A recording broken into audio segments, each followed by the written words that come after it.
Hello' friends, আজি মই নতুন এটা ভিডিঅ'লৈ আহিছোঁ। ভইচ চেঞ্জৰ ওপৰত আজি আলোচনা কৰিম। প্ৰথমে আমি আলোচনাবিলাক কৰাৰ আগতে আমি কথাটো কৈ লৈছোঁ যে এই যিকেইটা আমি ভইচ চেঞ্জ কৰিবলৈ লৈছোঁ, এই আটাইকেইটা চেণ্টেঞ্চ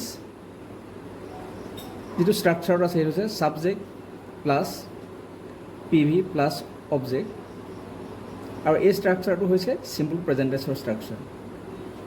আৰু তাৰ যিটো পেচিভ যিটো হৈছে সেইটো হ'ল অবজেক্টটো ছাবজেক্টৰ ঠাইত আহিছে, তাৰপিছত ইজ এম আৰ যিকোনো এটা বহিছে, প্লাছ PV হৈছে, আৰু পাষ্ট পাৰ্টিচিপল হৈছে, plus preposition plus object.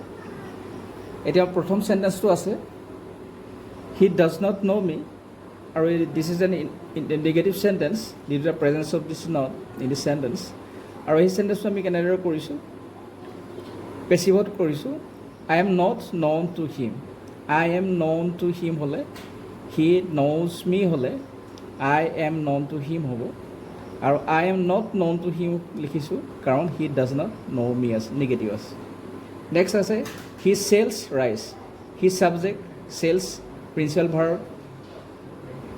Plus rice object, গতিকে পেচিভত আমি লিখিছোঁ rice is sold by him. So this rice is written at the beginning of this sentence in a passive because it has been placed in a place of the subject. In the previous sentence, he sells rice. Rice is in the object form, and here it has become the subject in this next sentence. Rice is sold by him. আৰু চেলটো যিটো আছে তাৰ past participle form আমি sold লিখিছোঁ। নেক্সটটো হৈছে উই speak Assamese. ইয়াতো আছে উই subject, speak principal verb হৈ আছে, আৰু আছামিজ অবজেক্ট হৈ আছে। আৰু আছামিজটো কি হৈছে, ইয়াত পেচিভত ছাবজেক্ট হৈছে। Assamese is spoken, Assamese a third person singular number, so' it is followed by is here.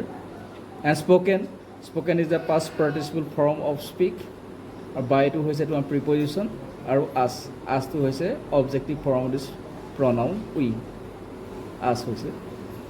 Next আছে হি টিচেছ আছ ইংলিছ। এই চেণ্টেন্সটোত দুটা অবজেক্টছ আছে, us is the first object and English being the second object.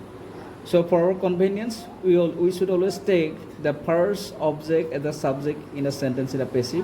চ' আমি লৈছোঁ আছটো আমি ইয়াত লিখিছোঁ উই হিচাপে লিখিছোঁ, we are taught English by him. Second object যিটো আছে ভাৰ্বটোৰ পিছতে লিখা হৈছে টট ইংলিছ বাই হিম। তাৰপিছত আছে উই কল হিম মহাত্মা। ইয়াত কিন্তু মহাত্মাটো অবজেক্ট নহয়, হিমটোহে অবজেক্ট। চ' আমি হিটো আগত লিখিলোঁ, হিমটো হি হৈ গ'ল, হি ইজ কল্ড মহাত্মা। ইয়াত বায়াছটো আমি লিখা নাই কাৰণ ইট ইজ আণ্ডাৰষ্টুড। লিখিলেও ভুল নহয়, কিন্তু নিলিখাটো বেটাৰ।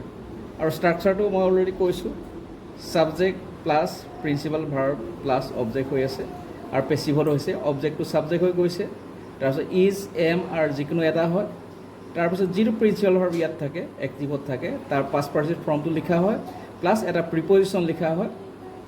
প্ৰায়বিলাকতে বাই হৈছে, কিন্তু এটাত টু হৈছে, কাৰণ আমি জানো যে নউনৰ পাছত টু লিখা হয়, সাধাৰণতে এইটো বাই হয়, প্লাছ অবজেক্ট হৈছে। ধন্যবাদ।